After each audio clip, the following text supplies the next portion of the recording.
بني آدم بالحق إذ قربا قربانا فتقبل من أحدهما ولم يتقبل من الآخر صدق الله العظيم. وقال رسول الله صلى الله عليه وسلم يا أيها الناس على كل أهل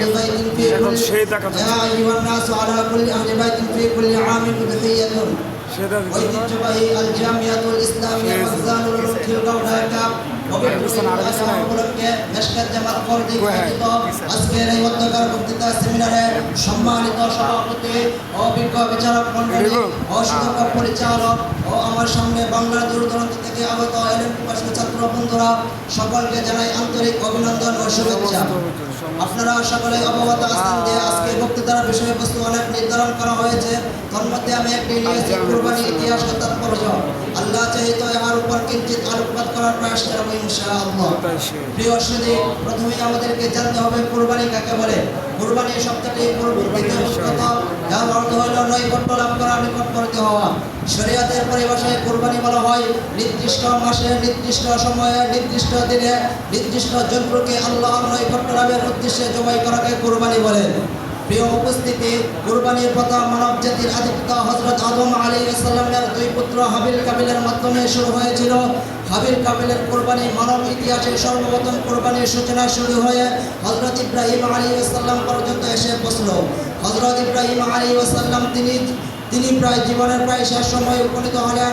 যখন তার বয়স 80 বছর হন তখন তিনি আল্লাহ তাআলার নিকট দোয়া করলেন রব্বি হাবলি মিনাস সালিহিন। আল্লাহ তাআলা হযরত ইব্রাহিম আলাইহিস সালামের দোয়া কবুল করলেন এবং তাকে সুসংবাদ দেন ফাবাশশারনাহু বিগুলামিন হালিম, এবং তাকে সহনশীল এক পুত্র সন্তান দান করেন। তার নাম রাখেন হযরত ইসমাঈল আলাইহিস সালাম। হযরত ইসমাঈল আলাইহিস সালাম যখন তিনি হাঁটাচলা করতে পারেন, বিপদে আপদে পিতার কাছে সহযোগিতা করতে পারেন, তখন আল্লাহ তাআলা বলেন ফালাম্মা বালাগা মা'আহু আস-সা'য় ক্বালা ইয়া বুনাইয়া ইন্নী আরা ফিল মানামি আন্নী আযবাহুকা ফানজুর মাযা তারা। হে ইব্রাহিম, তুমি তোমার প্রিয় বস্তুকে কুরবানি করো। অতঃপর হযরত ইব্রাহিম আলাইহিস সালাম ইসমাঈল আলাইহিস সালামকে বললেন হে পুত্রগণ, আমি স্বপ্নে দেখেছি যে তোমাকে জবাই করতেছি, এতে তোমার মতামত কি? যেমন পিতা তেমন পুত্র।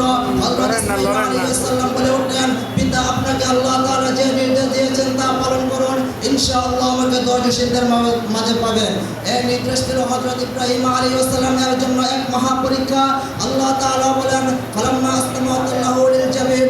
অতঃপর তারা উভয়ে যখন আনুগত্য প্রকাশ করলেন, হযরত ইব্রাহিম আলাইহিস সালাম ইসমাঈল আলাইহিস সালামকে উৎসাহিত করে বলে শুরু লাগলেন। এই পিতা পুত্র এই করুণ দৃশ্য দেখে আল্লাহ তাআলা বলেন ওয়ানাদাইনাহু আইয়া ইব্রাহিম কদ সাদ্দাকাত রুইয়া ইন্না কাযালিকা নাজিজিল মুহসিনিন। হে ইব্রাহিম, তুমি তোমার স্বপ্নকে সত্যে পরিণত করে দেখালে। এ ছিল আল্লাহর রাহে নিবেদিত প্রাণকর্মীদের ত্যাগ স্বীকারের দৃষ্টান্ত। তারা আল্লাহর সন্তুষ্টির জন্য জীবনকে উৎসর্গ করে প্রমাণ করে দেখিয়েছেন। থেকে আনন্দ ফিরিয়ে দেওয়াতে প্রশান্তি।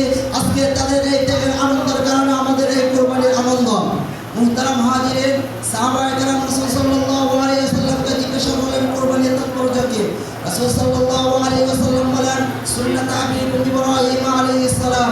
এরপর সাহাবায়ে কেরাম আবার জিজ্ঞাসা করলেন ক্বালু ফামা লানা ফিহা ইয়া রাসূলুল্লাহ, এতে আমাদের লাভটা কি? রাসূল সাল্লাল্লাহু আলাইহি ওয়াসাল্লাম বলেন ক্বালা বিকুল্লি শাওরাতিন হাসানা, প্রতিটি রূপের বিনিময়ে নেকি রয়েছে। এরপর সাহাবায়ে কেরাম আবার জিজ্ঞাসা করলেন বেরাতুম বারাকাশের বেলাও কি?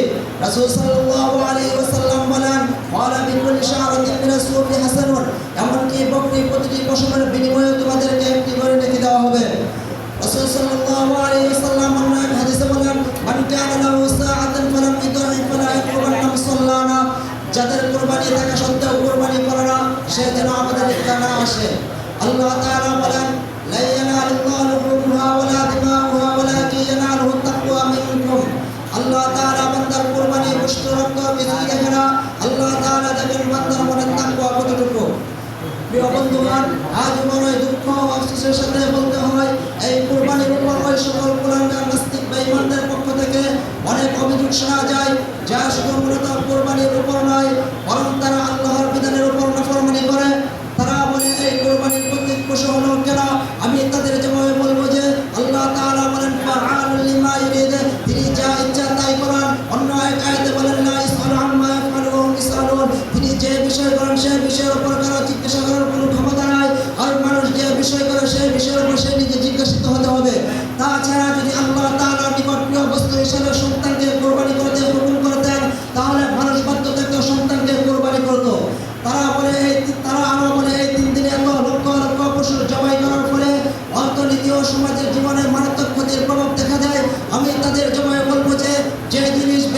পায় তা উৎপাদনও বৃদ্ধি পায়, আর যে জিনিস হ্রাস পায় তার উৎপাদনও হ্রাস পায়। প্রবাদ বাক্য আছে যে ফারাউল কুফাশি লা ইয়াদুরু শামসা ওয়া হুয়াল কালবি লা ইয়াদুরুল বাদরা। চামচিকা বর্দশিনা সূর্যের কোনো ক্ষতি করতে পারে না, কুকুরের ঘেউ ঘেউ চন্দ্রের কোনো আলোকে নিভাতে পারে না। এরকম